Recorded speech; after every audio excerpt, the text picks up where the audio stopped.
إن الحمد لله نحمده ونستعينه ونستغفره ونستهديه ونعوذ بالله من شرور أنفسنا وسيئات أعمالنا من يهده الله فلا مضل له ومن يضلل فلا هادي له وأشهد أن لا إله إلا الله وحده لا شريك له وأشهد أن محمدا عبده ورسوله يا أيها الذين آمنوا اتقوا الله حق تقاته ولا تموتن إلا وأنتم مسلمون يا أيها الناس اتقوا ربكم الذي خلقكم من نفس واحدة وخلق منها زوجها وبث منهما رجالا كثيرا ونساء واتقوا الله الذي تساءلون به والأرحام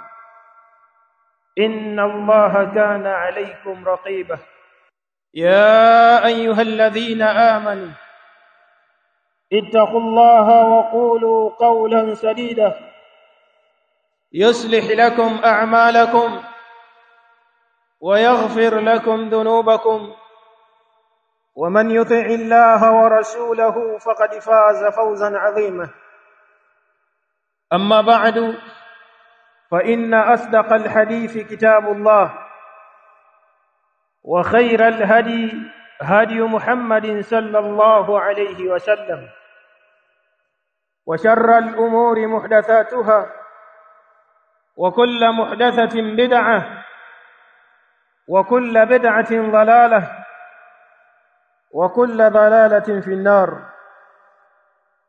أيها المسلمون عباد الله أوصيكم وأوصي نفسي بتقوى الله عز وجل enyi waislamu waja wa Allah tabaraka wa taala ninaihusia nafsi yangu pia ninawahusia nyie ndugu zangu katika jambo la kumcha Allah subhanahu wa ta'ala na huu ndio wosia uliokuwa bora wanadamu kupeana baina yao kwa sababu katika ucha Mungu ndio sehemu ambayo waja watafaulu mbele ya Allah subhanahu wa ta'ala ayuha almuslimun enyi waislamu waja wa Allah tabaraka wa ta'ala kwa hakika dini yetu ya Uislamu imetuwekea sheria mbalimbali imetubainishia mambo mbalimbali mambo ambayo sisi tutatakiwa tufuate vile ambavyo sheria imesema. Sasa kuna baadhi ya waislamu wanaacha mafundisho sahihi namna ambavyo amefundisha Mtume sallallahu alayhi wasallam hivyo wanakwenda kinyume na maamrisho ya Allah subhanahu wa ta'ala. Ndugu zangu katika imani, katika khutba yetu hii katika muda wetu huu sasa hivi ninakusudia kuzungumzia jarima, dhambi miongoni mwa madhambi ambayo yamebainishiwa utaratibu wake na Allah subhanahu wa ta'ala. Akaonya umma wake Mtume sallallahu alayhi wasallam kuhusiana na dhambi hiyo. Nayo ayuha nasu ibadallah ni jarimatul qadhf, ni jarima ya qadhf, wa hiya ramyul muslimi al-afifi. Qadhfu maana yake ni ramyul muslimi al-afifi bizina au al-liwat bighairi bayina. Inachotaka kukizungumzia ni dhambi ya qadhf, dhambi ambayo maana yake ni kumrushia tuhuma Muislamu ambaye yuko mbali na tuhuma hizo, yuko mbali na mambo hayo, kumrushia tuhuma za uzinifu ama tuhuma za liwat bighairi bayina, bila ya ubainifu wowote katika jambo hilo. Ndugu zangu katika imani, hii ni dhambi ambayo tufsidul mujtamaa, ni dhambi inayoharibu, inayofisidi jamii ya Waislamu, ni dhambi ambayo inaleta tishio katika familia, na ni dhambi ambayo inavunja kabisa heshima za watu. Ndiyo Allah subhanahu wa ta'ala akautahadharisha umma huu kutokana na dhambi hii, na hivyo hivyo Mtume sallallahu alaihi wasallam akautahadharisha umma huu kutokana na dhambi hiyo. Allah subhanahu wa ta'ala anasema, walladhina yarmuna almuhsanati thumma lam ya'tu biarba'ati shuhada. Allah anasema, na wale ambao wanawasingizia uzinifu almuhsanati, wanawake ambao Sheikh Saadi anasema an-nisaa'ul al-ahrari al-afaifu, wanawake ambao wamejizuia na machafu, wanawake ambao ni wema, wako mbali na hayo wanayotuhumiwa nayo. Akasema rahimahullahu ta'ala, wa kadhalika ar-rijal. Katika hukumu hii, katika aya hii wanaingia vile vile wanaume ambao wanasingiziwa mambo kama hayo. Allah subhanahu wa ta'ala akasema, thumma lam ya'tu bi arba'ati shuhada, thumma lam ya'tu ala ma ramu bihi, kisha wasilete hao wala wasiwe wao wana mashahidi wanne, ambao Sheikh Saadi anasema bi arba'ati shuhada bimaana rijalun udulun, wanaume ambao ni waadilifu, yashhaduna bidhalika sarihan, ambao wanashuhudia hilo, wanatoa ushahidi wa hilo sarihan, bila ya kutatazika, wana ushahidi wa moja kwa moja kwamba na wao waliona jambo hilo kama vile inavyosemekana. Thumma lam ya'tu bi arba'ati shuhada, kisha wasilete mashahidi wanne ambao wanatoa ushahidi kwa namna hiyo.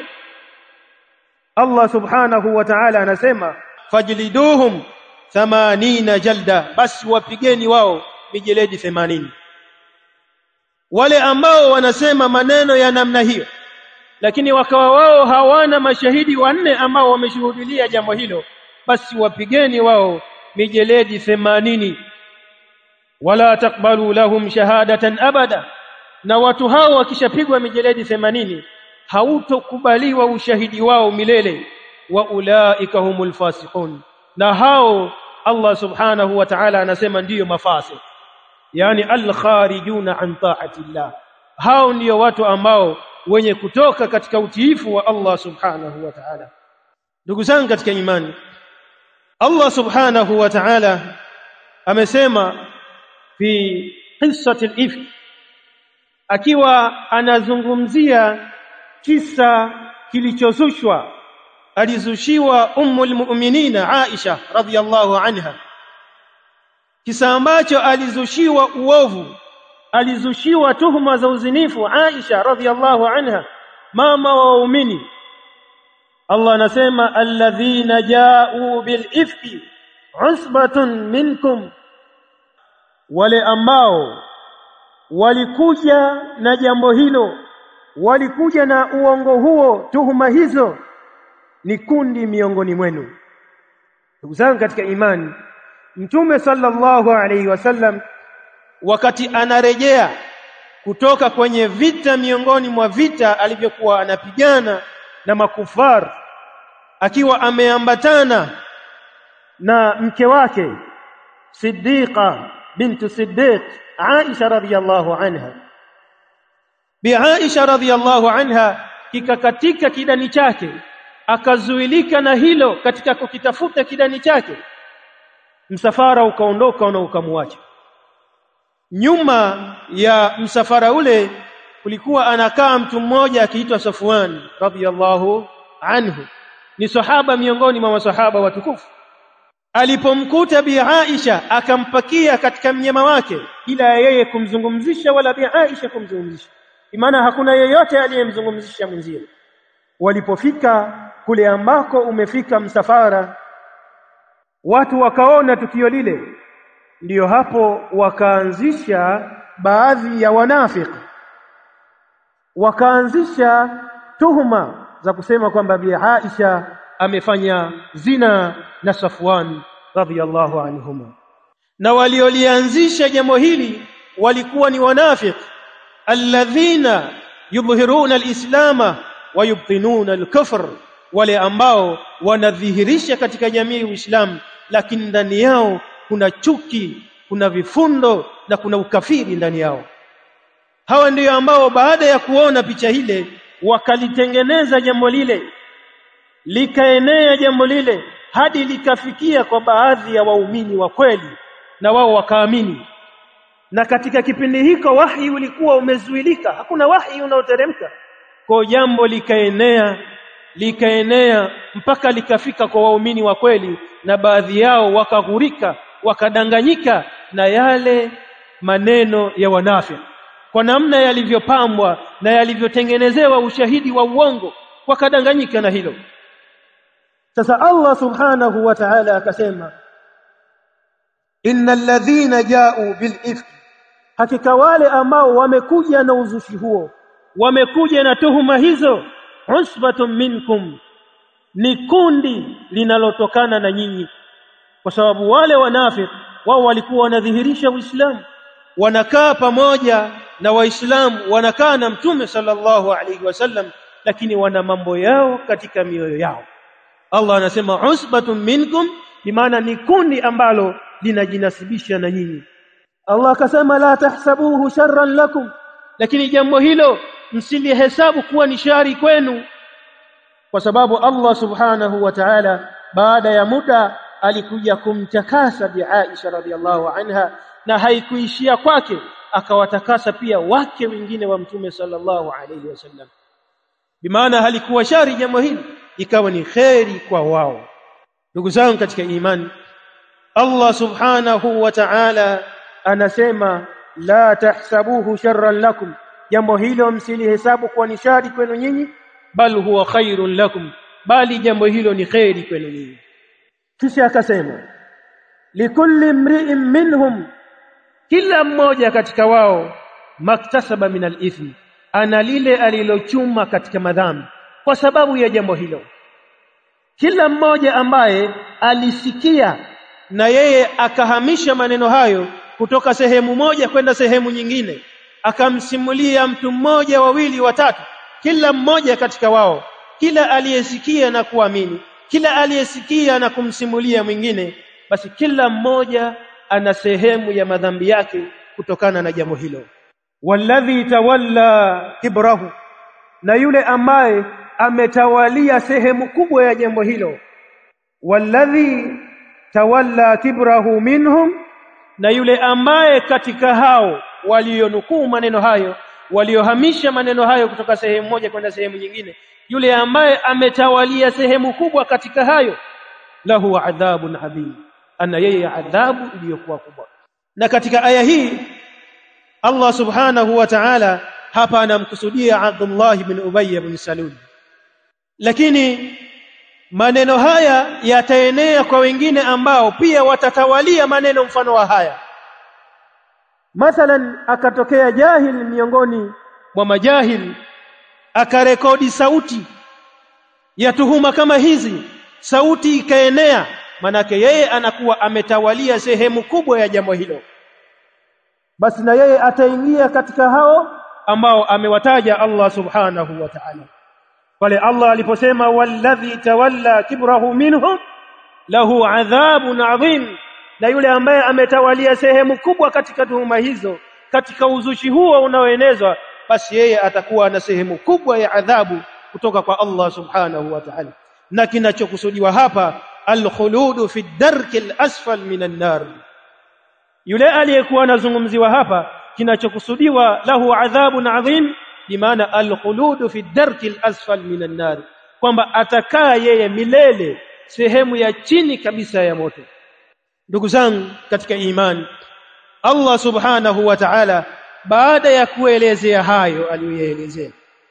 Thumma arshada ibadahu inda isma'i مثل هذا الكلام القبيح. kisha Allah subhanahu wa ta'ala akawaongoza waja wake, akawapa mwongozo uliokuwa sahihi pale ambapo watasikia mfano wa maneno kama haya aliyozushiwa bi Aisha. Allah subhanahu wa ta'ala akasema, laula idh sami'tumuhu, lau pale waliposikia mambo kama hayo ama maneno kama hayo, dhanna almu'minuna walmu'minati bi anfusihim khaira, lau waliposikia maneno kama hayo wangedhania waumini wa kiume na waumini wa kike kuzidhania nafsi zao kheri, yani wakadhaniana wao kwa wao kheri, kwamba huyu ni muislamu mwenzetu, huyu ni muumini mwenzetu, hawezi akafanya kitu kama hiki. Lau wangesikia waumini hayo walioyasikia kisha wakadhaniana wao kwa wao kheri, waqalu hadha ifkum mubin, na wakasema kwamba huu ni uzushi uliokuwa bayana, hili ni jambo la uongo lililokuwa wazi kabisa. Allah subhanahu wa ta'ala aliposema laula idh sami'tumuhu dhanna almu'minuna walmu'minati bi anfusihim khaira, hapa khaira kinachokusudiwa assalamatu, ni kusalimika na yale ambayo ramu bihi, ni kusalimika. Wangedhaniana wao kheri, ni maana wangedhaniana kwa wao wamesalimika na yale ambayo wametuhumiwa nayo.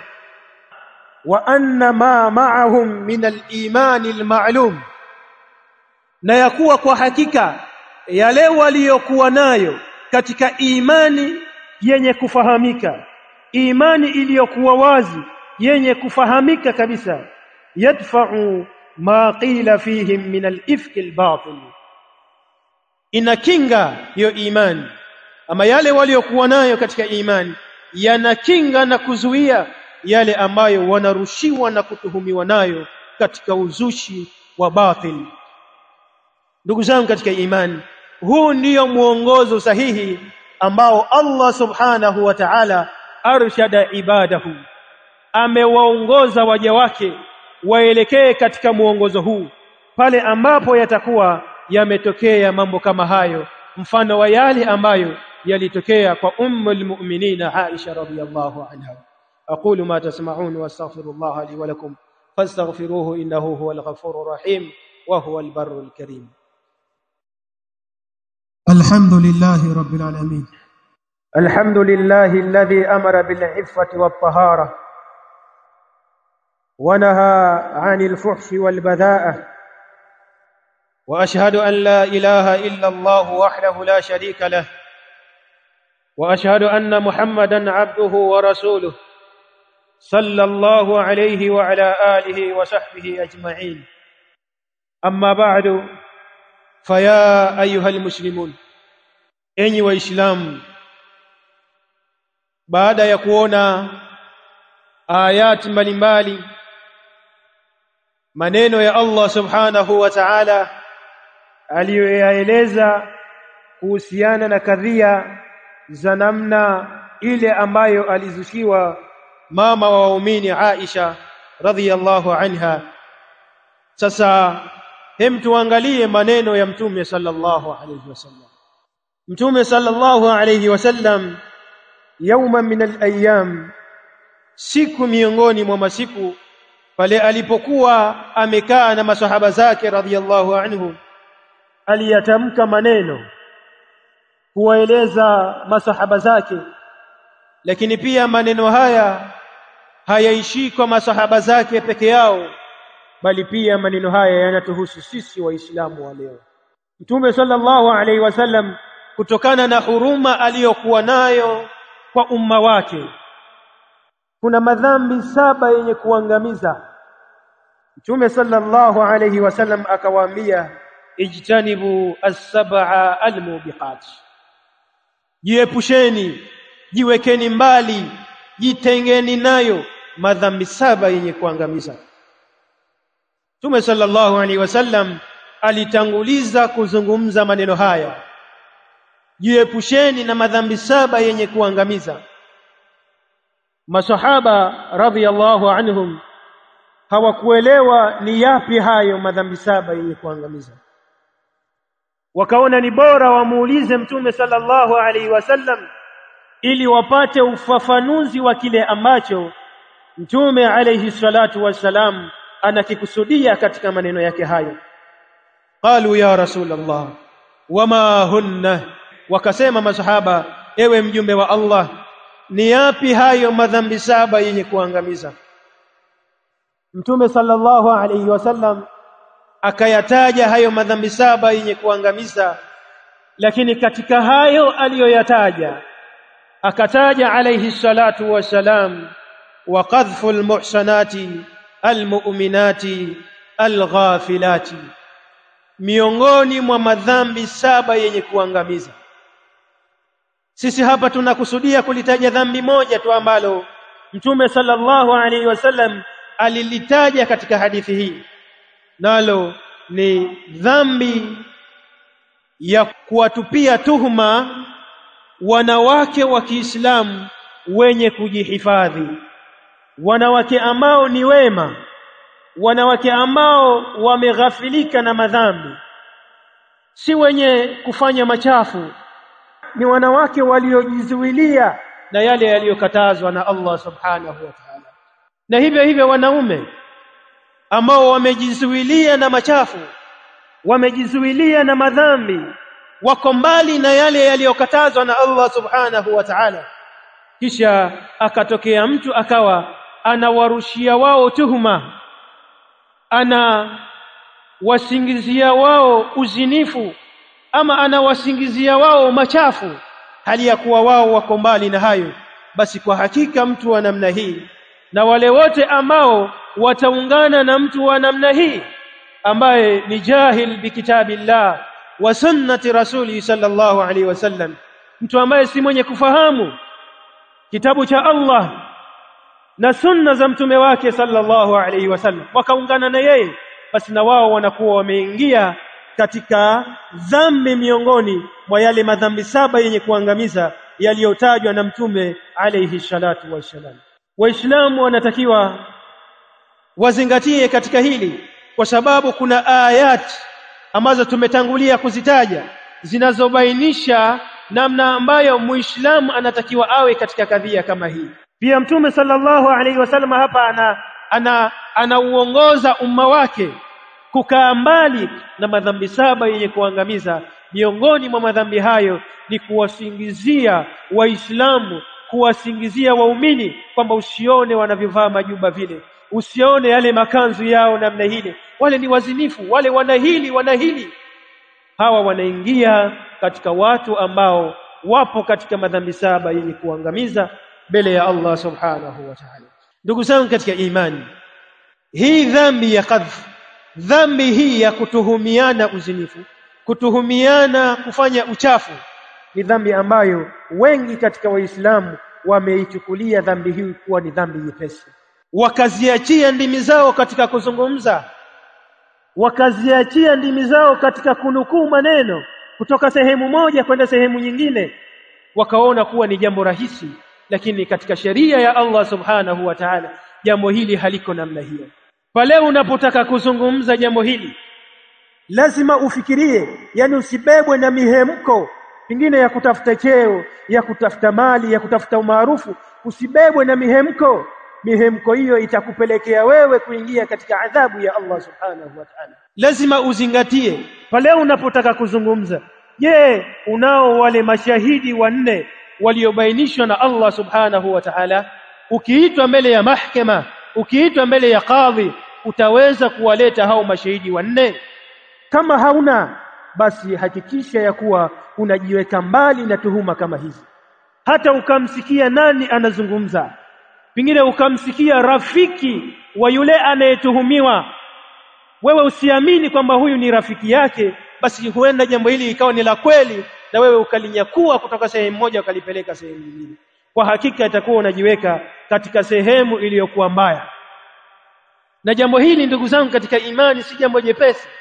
na ni jambo ambalo lina mafsada mbalimbali, mafsada ambayo yanaweza yakawa ni mafsada ya jamii kwa ujumla wake, inaweza yakawa ni mafsada ya mtu mmoja mmoja, aidha huyo anayetuhumu ama anayetuhumiwa, au ikawa ni mafsada ambayo yataingia katika familia zao.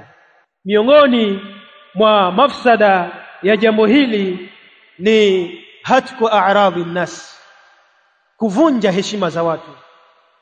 Mtu ambaye pengine alikuwa anaheshimiwa katika jamii, watu wakaleta tuhuma kama hizi, inapelekea jambo hilo kuvunja heshima yake.